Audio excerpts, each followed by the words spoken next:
My husband stood between me and the front door. Behind him, rain fell across my mother's garden.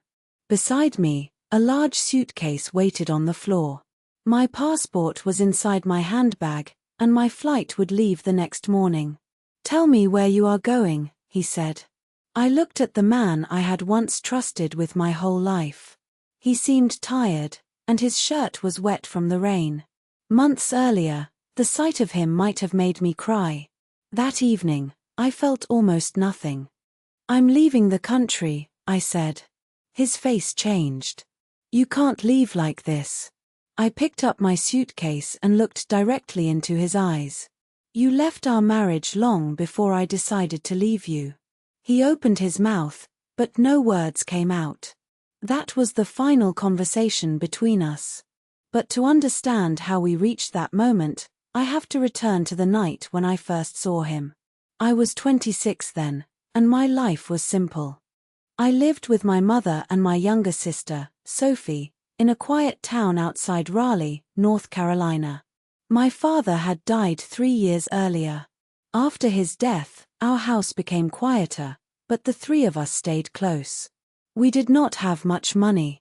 My mother worked part-time at a school cafeteria, and I worked in a women's clothing store inside a shopping center.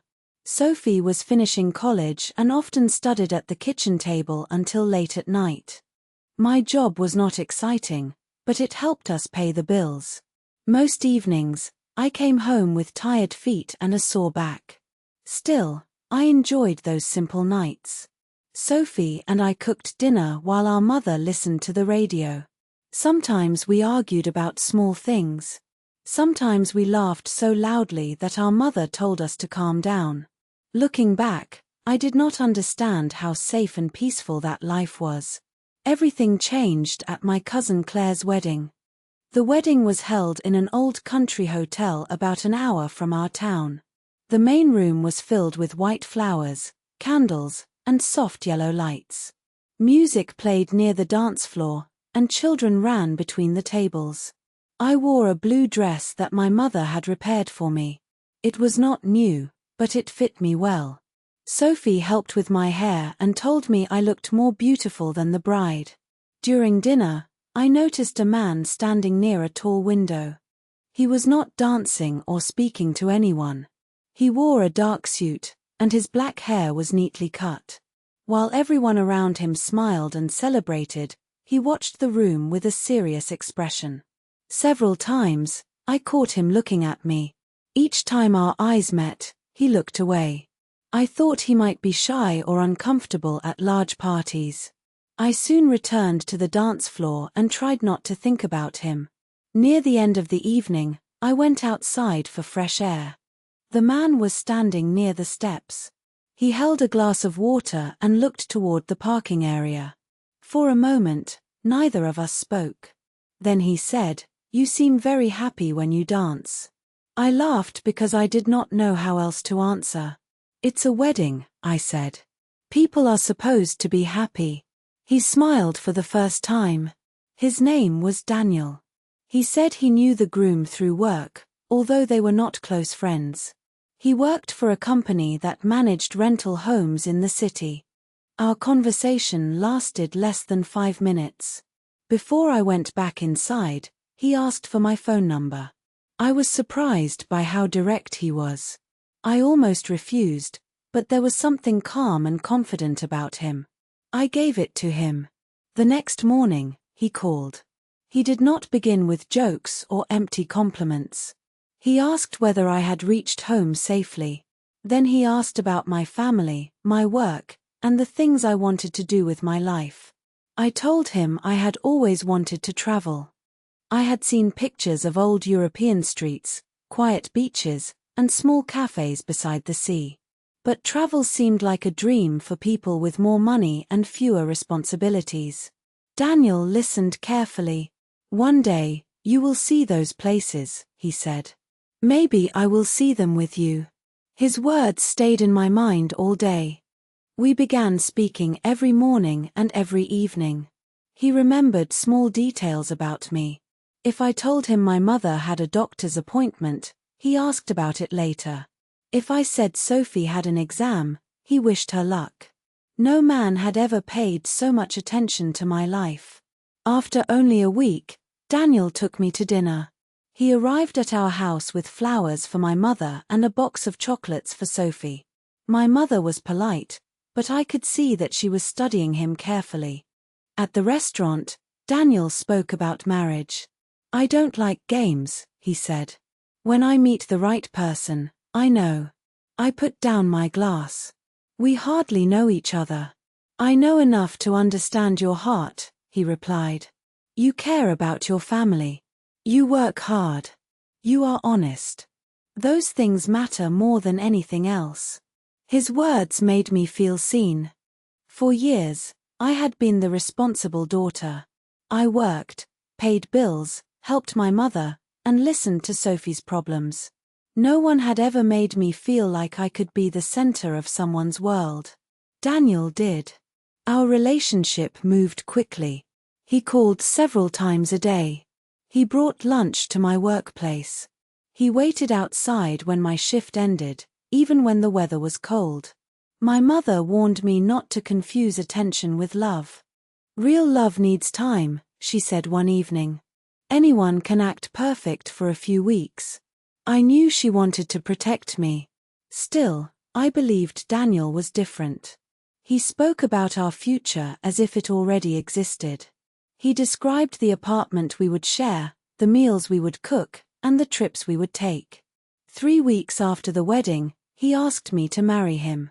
We were sitting beside a lake in a public park. The sky was gray, and only a few people were walking nearby. Daniel did not have a ring with him. He simply took both my hands and said, "I don't want to spend another day wondering whether you will be part of my future." I should have asked more questions. I should have waited. Instead, I heard the words I had always wanted someone to say. "Yes," I whispered. Our wedding took place 6 weeks later. It was small and simple. My mother helped me choose a white dress, and Sophie carried a small group of pink flowers. Daniel wore a gray suit and smiled every time he looked at me. During the ceremony, he promised to protect me, respect me, and remain faithful to me. I believed every word. After the wedding, I moved into his apartment in the city. It had 1 bedroom, a narrow kitchen, and a small balcony facing another building. It was not the home Daniel had described, but I was happy. I left my job because he said the long drive was unnecessary. "I earn enough for both of us," he told me. "Take some time. Make this place feel like home." At first, married life felt warm and easy. I cooked dinner while music played in the kitchen. Daniel sometimes arrived with flowers or a piece of cake from a bakery near his office. We watched movies on the sofa and talked about places we wanted to visit. He often held my hand and called me his light. For the first month, I felt completely safe. Then small things began to change.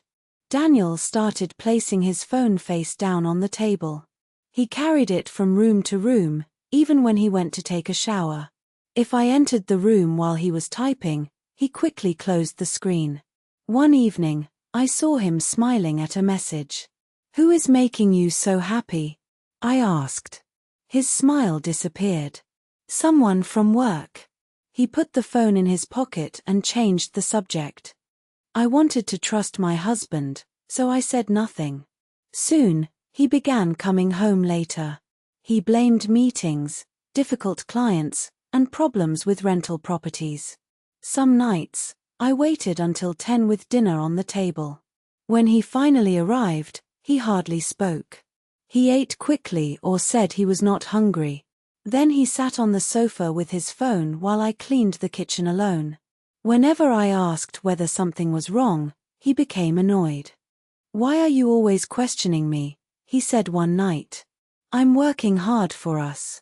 His voice made me feel guilty. I told myself I was being too sensitive. Marriage could not feel romantic every day. People became tired. Work became stressful. But a quiet fear had already entered our home. One Thursday night, Daniel returned after midnight. I had fallen asleep on the sofa while waiting for him. When the front door opened, I woke and saw him removing his shoes in the dark. "Where were you?" I asked. "I told you I had work. You said you would be home by 9. He turned on the light and looked at me with cold eyes. "Do I need permission to do my job now?" I stared at him. It was the first time he had spoken to me that way. "No," I said quietly. I was worried. He walked past me without answering. The next morning, he acted as if nothing had happened. He kissed my forehead before leaving and told me he loved me. I stood near the window and watched his car disappear. Part of me wanted to believe him. Another part of me had begun to notice everything. A different smell on his jacket. A restaurant receipt for 2 people. A new shirt he had never worn with me.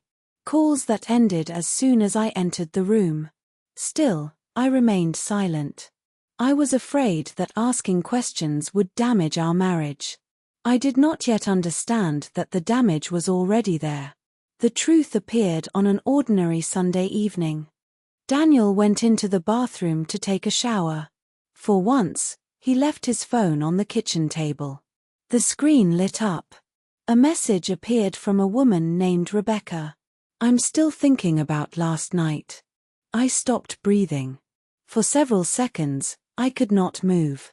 The sound of running water came from the bathroom. The phone remained on the table, only a few steps away. I knew I should not touch it. I also knew I could no longer live inside my questions. My hand shook as I picked it up. There was no password. I opened the conversation and began to read. The messages went back several months. They had started before our wedding and continued through every week of our marriage. Daniel had told her he missed her.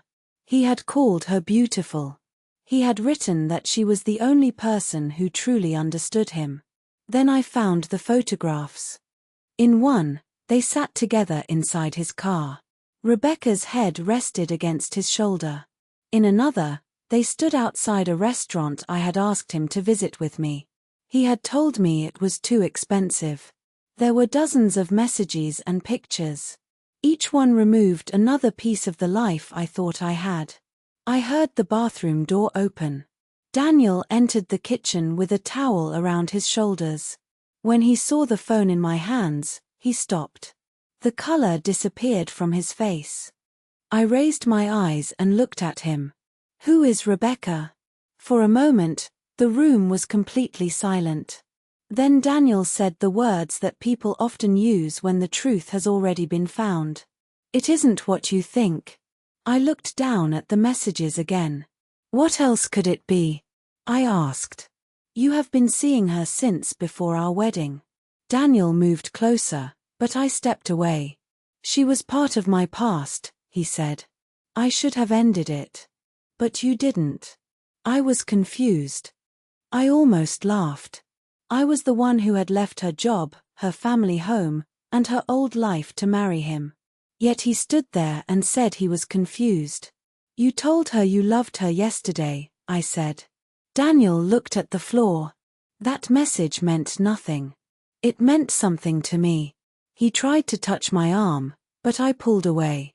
"I made a mistake," he said. "Please don't destroy our marriage because of one mistake. One mistake does not continue for months." He had no answer.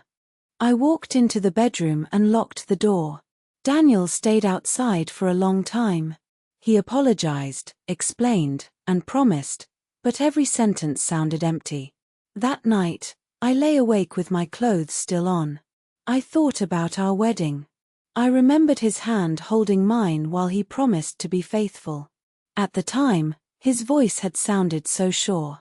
Now I wondered whether Rebecca had been waiting for him while he stood beside me. Before sunrise, I packed a bag. I took a few clothes, my documents, and the small amount of money I had saved. I left my wedding photographs inside a drawer. Daniel was asleep on the sofa.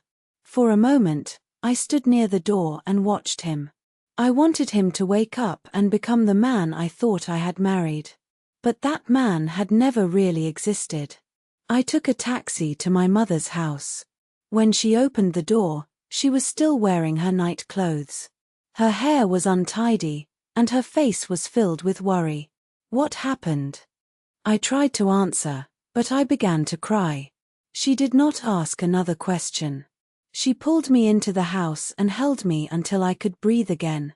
Sophie came downstairs a few minutes later. When she saw my suitcase, she understood that something serious had happened. I stayed in my old bedroom for the next several days. Daniel called again and again. He sent long messages. He said Rebecca was gone from his life. He said he had deleted her number.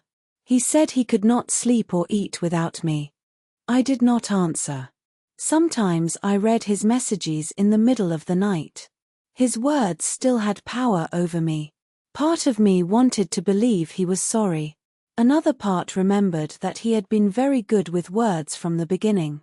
After 1 week, my mother sat beside me at the kitchen table. A cup of tea stood between us. Outside, Sophie was hanging clothes in the yard. "You don't have to tell me everything," my mother said. "But you cannot hide from your own decision forever." I stared at the tea. "He has another woman." My mother became still. "They were together before we married," I continued. "He never ended it. He lied to both of us." "Are you sure?" "I saw everything." She reached across the table and held my hand. "What do you want to do?" "I don't know." It was the truth.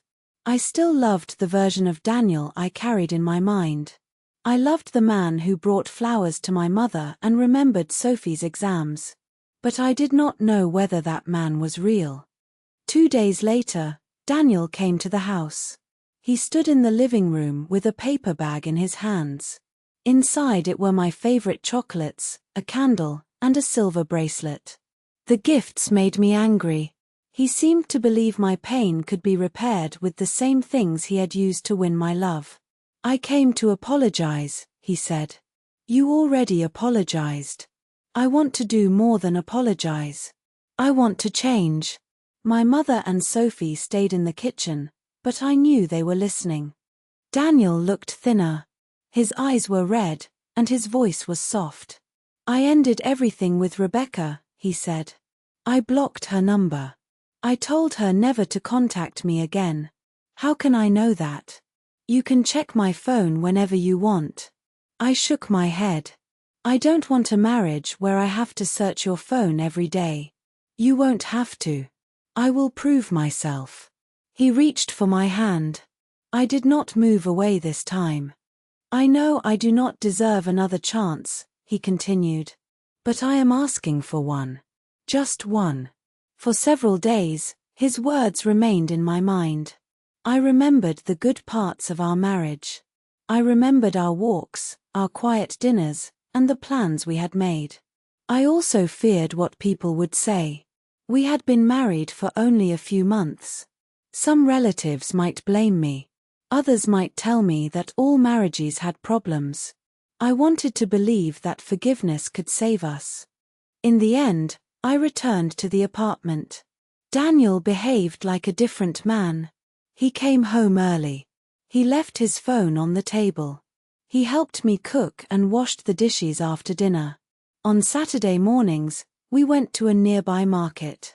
He held my hand as we walked between the fruit stands. "I almost lost the best person in my life," he said one afternoon. I wanted those words to comfort me. Instead, they made me wonder why he had risked losing me at all. For a few weeks, our home became peaceful again. But trust did not return with me. Whenever Daniel's phone made a sound, my body became tense. If he was late by 10 minutes, I imagined him sitting beside Rebecca. Sometimes I woke during the night and checked whether he was still beside me.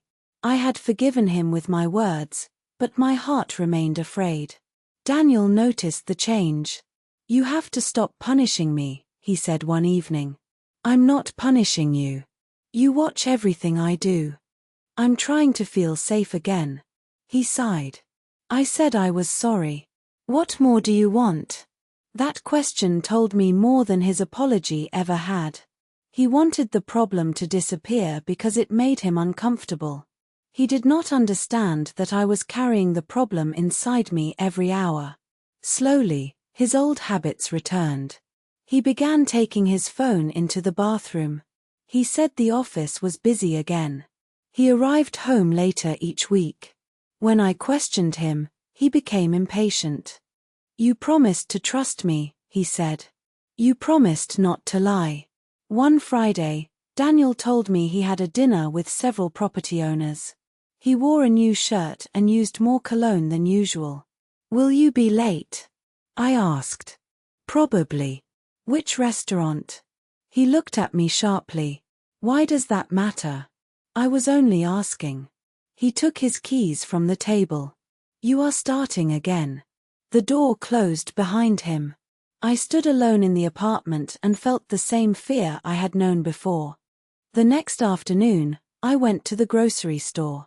As I crossed the parking area, I saw Daniel's car near the far end. At first, I thought he had stopped to buy something. Then I saw the woman sitting beside him. I knew her face from the photographs. Rebecca. She was laughing. Daniel leaned toward her and said something that made her touch his shoulder. I did not walk closer. I did not knock on the window or create a scene. I stood between two parked cars and watched them drive away. The strange thing was that I did not cry. The first discovery had felt like falling from a high place. The second felt like reaching the ground. When Daniel came home that night, I was sitting at the kitchen table. My suitcase stood beside the door. He looked at it, then at me.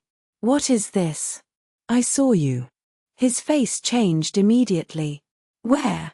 "With Rebecca, outside the grocery store." He put his keys down slowly. "Alice, let me explain."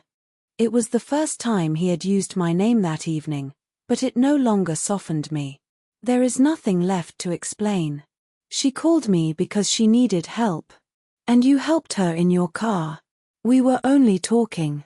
You were supposed to have dinner with property owners. Daniel closed his eyes. "I was afraid you would misunderstand." "No. You were afraid I would understand." He dropped to his knees beside my chair. "I don't know why I keep making these mistakes." I looked at him calmly. "You keep making them because you believe I will always forgive you. That isn't true." It was true before. He began to cry. "You are my wife. You are my family. A wife should not have to compete for her husband. You are not competing with anyone. I already lost something more important than you." He stared at me. I lost myself. I stood and took my suitcase. Daniel followed me to the door.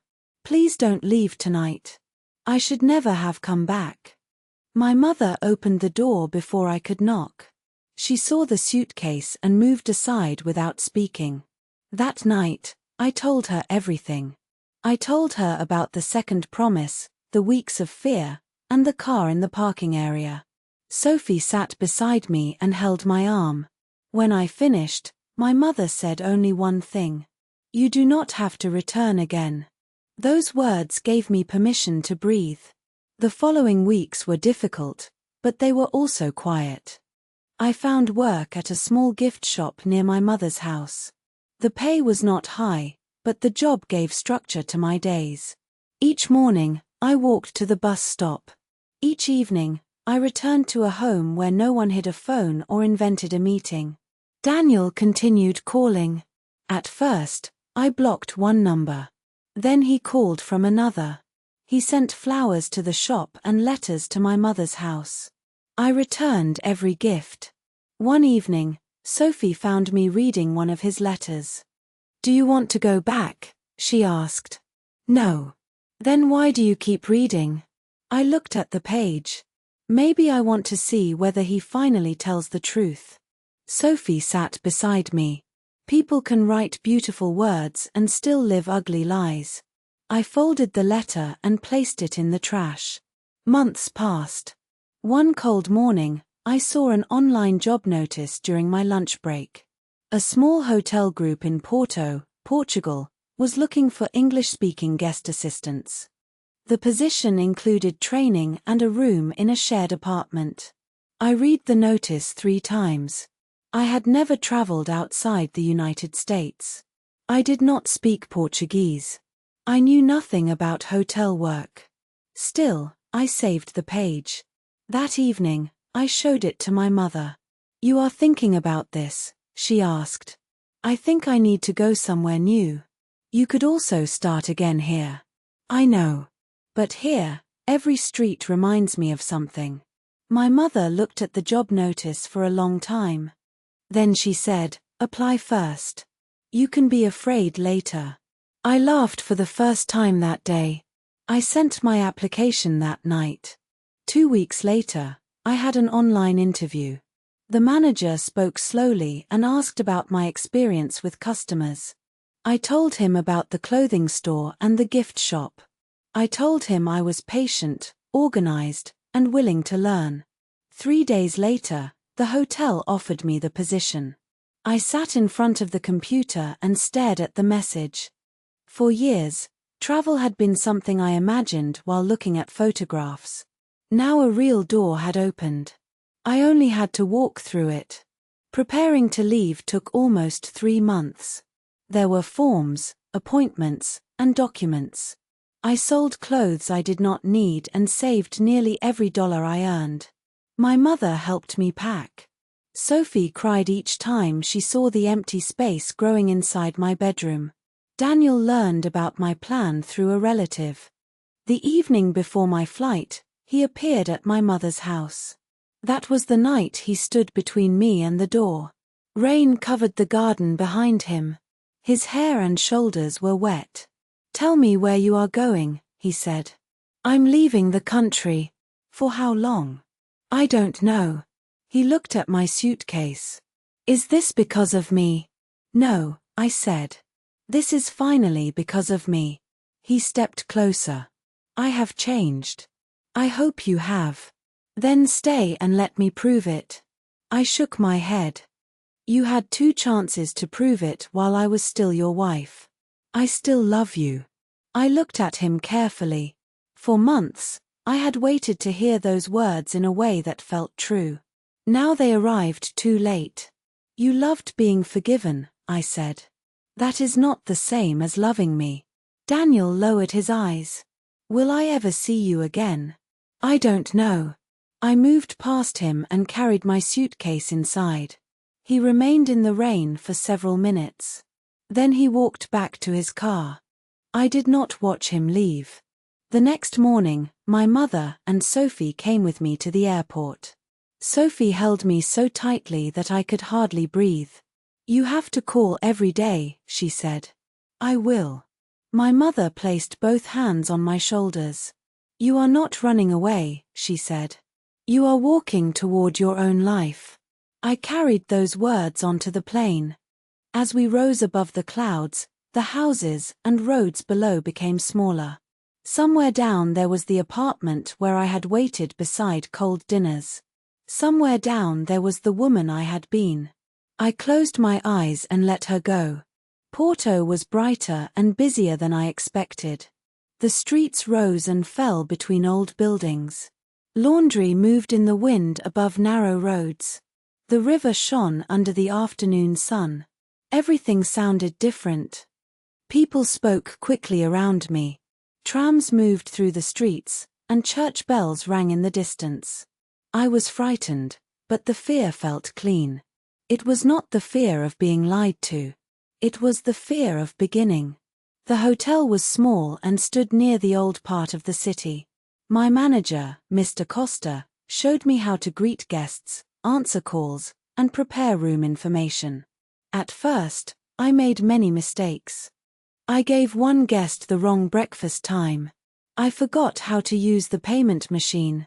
I became nervous when people spoke too quickly. But each day, I learned something new.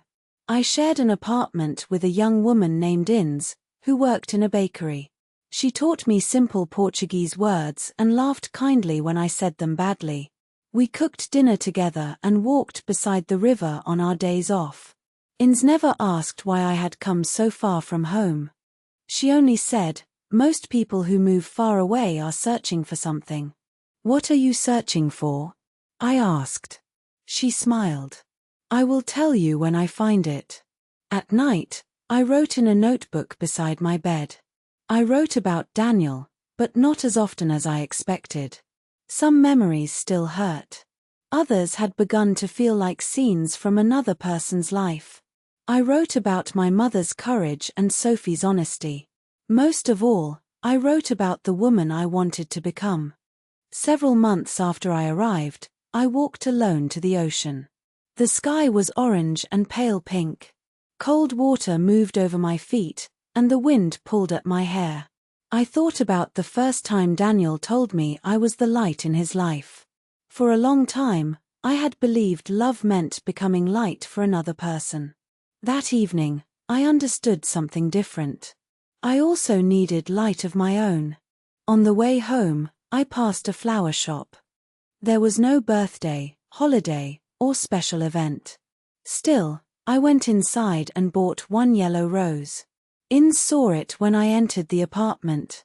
"Who gave you flowers?" she asked. "I did." She smiled. I placed the rose in a glass near the window. Outside, the city lights appeared one by one. My phone rang. It was my mother. After we talked, Sophie came on the line and told me every small piece of news from home. I laughed until my face hurt. When the call ended, I looked around the little apartment. I did not have much money. I did not know exactly where my life was going. I still had lonely days and difficult nights. But no one was lying beside me. No one was asking me to ignore what I could clearly see. For the first time in a long while, my life belonged completely to me. The truth about my husband had broken the future I once imagined. But it had also opened the door to a future I had never been brave enough to choose. I touched the yellow rose and looked out at the lights of the city. Then I smiled. I was no longer waiting for someone else to keep a promise. I had finally made one to myself. Sometimes the truth does not only break a marriage. It also breaks the false hope that keeps someone trapped. Alice lost the future she once believed in, but she found something more important. She found the courage to trust herself again. So, what would you do if someone broke your trust twice? Would you give that person another chance, or would you finally choose yourself?